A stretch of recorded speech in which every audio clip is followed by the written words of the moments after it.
সর্বাগ্রে দেখা দরকার। পৃথিবীতে আর কোনো দেশ নেই যে দেশ তার মাটিকে মা বলে। পৃথিবীতে কোনো দেশ নেই যে দেশের মানুষ নিজের মার চেয়েও ভারত মাতাকে বড় মনে করে। কারণ আমার যিনি গর্ভধারণকারিণী মা, তারও মা হচ্ছে ভারত মা। সেই কারণে সকলের মা এই ভারত মা যত মাথা তুলে দাঁড়াবে ততই ভারতের শ্রীবৃদ্ধি। আর আমার স্বামীজির সেই কথা সত্যে পরিণত হতে চলেছে যে আজ ভারত বিশ্বে একটা অনন্য স্থানে পৌঁছেছে। সারা বিশ্বকে আমরা মনে করি এই সারা বিশ্ব অমৃতেশ্বর পুত্রা। আমরা সবাই অমৃতের পুত্র, এক স্থান থেকেই আমাদের জন্ম, কোনো ভেদাভেদ নেই। কিন্তু ভেদাভেদ তৈরি করেছে কিছু মানুষ। তাই আমি ধন্যবাদ দেব পলাশ মাঝি সহ তার পরিবারের লোকদের, যে ভগবান রামচন্দ্রের আবির্ভাবের দিন এই পুজোর কাজ শুরু হয়েছে। রামচন্দ্রের আবির্ভাবের দিন পুজোর কাজ মানে ভারত মানেই তো রামচন্দ্র, ভারত মানেই রামরাজ, ভারত মানেই মর্যাদা পুরুষোত্তম চরিত্রের দৃষ্টান্ত। সেই কারণে আজকে রামজির জন্মদিন আপনি দেখেছেন। কিছু লোক চেষ্টা করেছিল রামচন্দ্রের জন্মদিন, রামচন্দ্রের প্রতিষ্ঠা দিবসকে আটকাতে, কিন্তু তারা একদম হতাশ হয়ে গিয়েছে। নিজে 15 দিন জেলে ছিলাম এই রাম মন্দিরকে কেন্দ্র করে।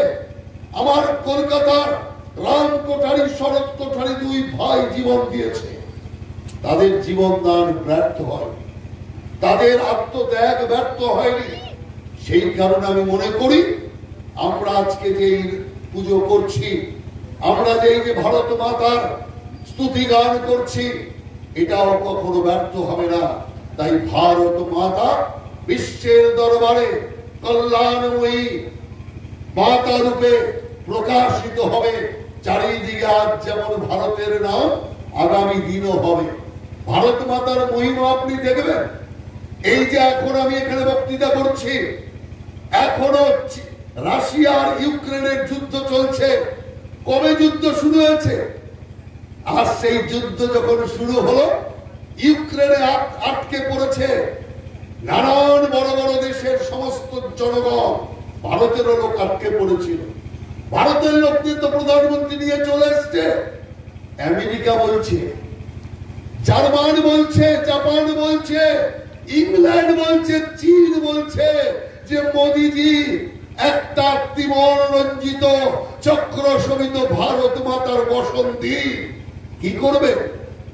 আমার দেশের লোক আটকা পড়েছে, তাদেরকে ইউক্রেন থেকে ভারতের পতাকা তুলে পতাকার তলায় নিয়ে যাব।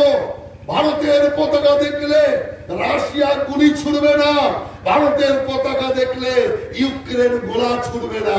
চিন্তা করুন, সাদা পতাকা যা দেখালে পরে যুদ্ধ থেমে যায়, সেই সাদা পতাকাতে রাষ্ট্রদের বিশ্বাস নেই, ভারত মাতার বসনে বিশ্বাস আছে।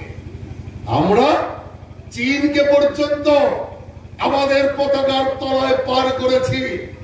আমরা পাকিস্তানি নাগরিকদের ভারত মাতার বসনের তলায় পার করে পাকিস্তান পৌঁছে দিয়েছি। বিশ্বের সব শক্তিধর দেশ ভারত মাতার বসনের তলায়, তারা ওখান থেকে ইউক্রেন থেকে পালিয়েছে। কেউ গুলি চালায়নি, গোলা চালায়নি। এটাই হচ্ছে ভারত মার মহিমা।